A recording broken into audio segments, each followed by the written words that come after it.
भंडारा जिल्ह्यात अवैध रेती वाहतुकी विरोधात प्रशासनाने कडक भूमिका घेत मोठी कारवाई केली आहे.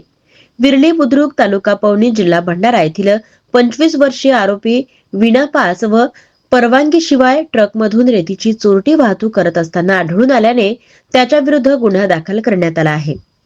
मिळालेल्या माहितीनुसार संबंधित आरोपी ट्रकमध्ये अंदाजे 10 ब्रास रेती कोणताही अधिकृत पास, रॉयल्टी किंवा परवाना नसताना वाहतूक करत होता.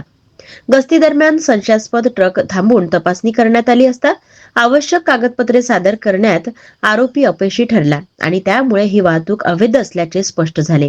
या प्रकरणी नायब तहसीलदार यांच्या तक्रारीवरून कायदेशीर गुन्हा नोंद करण्यात आला आहे.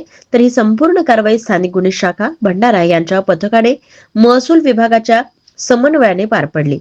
कारवाई दरम्यान प्रशासनाने मोठ्या प्रमाणामध्ये मुद्देमाल जप्त केला आहे.